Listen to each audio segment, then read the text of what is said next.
I hold the remote control in my hands and see what the aircraft sees through the screen of my phone, a triangulation of my own gaze dislocated further from the landscape.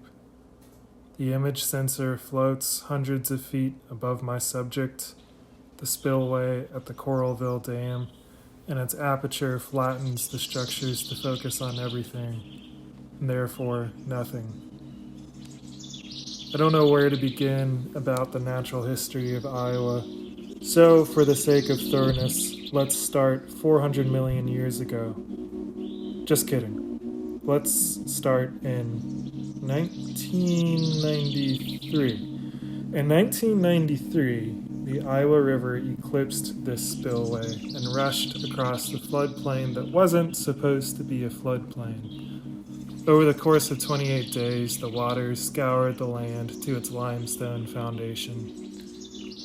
In a biblical inversion, the scouring of the land revealed fossilized anatomies of hard-shelled critters who lived in Iowa 400 million years ago, when it was all a shallow sea. They are like hieroglyphics or cuneiform.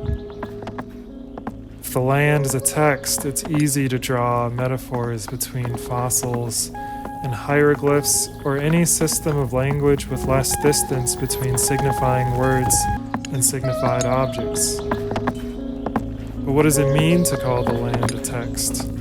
How do we read it? What are our semantics? What's the syntax? Could you read an ant colony, its history in pitted raindrops, or point to the epic of the fallen strawberries? I couldn't believe it when I saw the fossils at the Devonian Fossil Gorge 5 miles north of Iowa City, and I almost laughed at the ridiculous beauty of them, laughed at their precariousness. Their silhouettes looked like the plaster handprint I made in 2nd grade for my parents. And my mind jumps again to the ridiculousness of an RV park being situated across the river from something so sacred, or the bass boats pulling tubes behind me.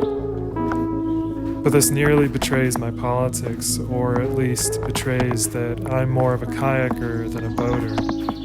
And after all, what is sacred? What is profane? The only good answer I have comes from Wendell Berry. There are no unsacred places. There are only sacred places and desecrated places. And any sufficiently long view of natural history shows the interconnectedness.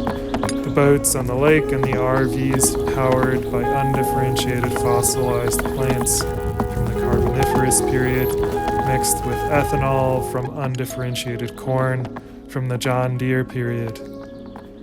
Otherwise, the area around the Coralville Dam was nearly unchanged after the '93 flood. You can still park your RV across the river during the summer, with ample hookups for sewage and electricity.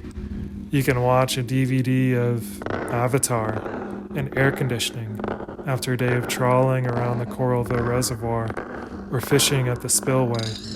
But if you follow local advisories, you shouldn't eat the fish you catch, and you shouldn't swim in the lake. Why would you be able to swim in the lake?